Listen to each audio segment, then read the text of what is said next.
கலாச்சாரத்திலும் இந்து வழிபாட்டு முறையிலும் ஆடி மாதத்திற்கு பெரும் முக்கியத்துவம் உண்டு. ஆனால் நீங்கள் கவனித்தது போல ஆடி அமாவாசை பெரும் திருவிழாவாக கொண்டாடப்படும் அளவிற்கு ஆடி பௌர்ணமி மக்கள் மத்தியில் அவ்வளவு விரிவாக பேசப்படுவதோ அல்லது முதன்மைப்படுத்துவதோ இல்லை. இதற்கு பின்னால் பல ஆன்மீக, வாழ்வியல் மற்றும் ஜோதிட ரீதியான காரணங்கள் உள்ளன. பித்ரு வழிபாடு, முன்னோர் கடன். ஆடி அமாவாசையின் தனித்துவம்: சூரியன் கடக ராசியில் பிரவேசிக்கும் ஆடி மாதம் தட்சிணாய புண்ணிய காலம், தேவர்களின் இரவு காலம் தொடங்கும் மாதமாகும். இந்த மாதத்தில் வரும் அமாவாசை நம் பித்ருக்கள் பூலோகத்தில் வந்து தங்களின் சந்ததியினரை ஆசீர்வதிக்கும் நாளாக கருதப்படுகிறது. பெற்றோர்கள் மற்றும் முன்னோர்களுக்கு தர்ப்பணம் கொடுப்பது, கடலில் நீராடுவது, தானங்கள் செய்வது என மக்களின் உணர்வுகளோடும் கடமையோடும் ஆடி அமாவாசை நேரடியாக பிணைந்துள்ளது. ஆடி பௌர்ணமியின் நிலை: ஆடி பௌர்ணமி அம்மன் வழிபாட்டிற்கும் சிவ வழிபாட்டிற்கும் உகந்ததாக இருந்தாலும் முன்னோர்களுக்கான கடமை என்னும் உணர்வுபூர்வமான அத்தியாவசியம் இதில் இல்லை. இதனால் ஆடி அமாவாசை பெறுகிற மக்கள் அளவிலான ஈர்ப்பையும் திரளான கூட்டத்தையும் ஆடி பௌர்ணமி பெறுவதில்லை. ஆடி வெள்ளிக்கிழமைகள் மற்றும் ஆடி பெருக்கின் ஆதிக்கம்: ஆடி மாதத்தை பொறுத்தவரை பௌர்ணமியை விட மற்ற சில தினங்கள் பெருமளவில் முன்னிலைப்படுத்தப்படுகின்றன.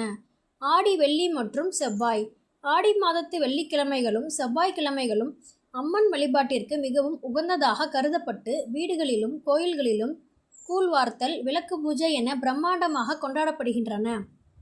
ஆடிப்பெருக்கு: ஆடி 18 காவிரி மற்றும் நதிகளை வழிபடக்கூடிய ஆடிப்பெருக்கு விழா ஆடி மாதத்தின் மிக முக்கிய வாழ்வியல் திருவிழாவாக உள்ளது.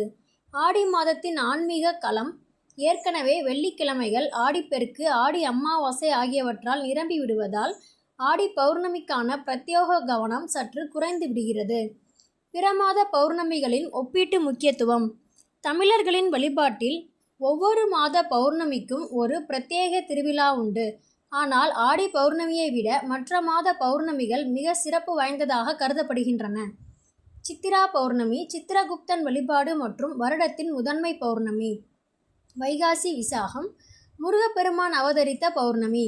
ஆவணி அவிட்டம் வேதங்கள் பயிலத் தொடங்கும் பௌர்ணமி. கார்த்திகை தீபம், திருவண்ணாமலை தீபம் மற்றும் ஜோதி வழிபாடு. தைப்பூசம், பங்குனி உத்திரம் முருகப்பெருமானுக்கும் தெய்வ திருமணங்களுக்கும் உகந்த பௌர்ணமிகள். இவற்றுடன் ஒப்பிடும்போது ஆடி பௌர்ணமி என்று ஒரு குறிப்பிட்ட பிரம்மாண்ட புராண வரலாற்று சம்பவம் மக்கள் மத்தியில் பிரபலமாக அமைந்திருக்கவில்லை.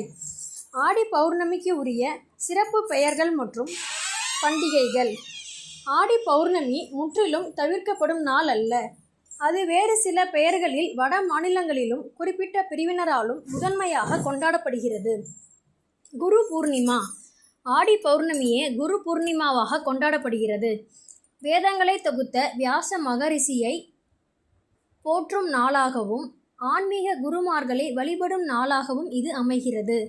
பொதுமக்களை விட ஆன்மீகத்தில் ஆழமாக ஈடுபவர்களுக்கு இந்நாள் மிக முக்கியமானது.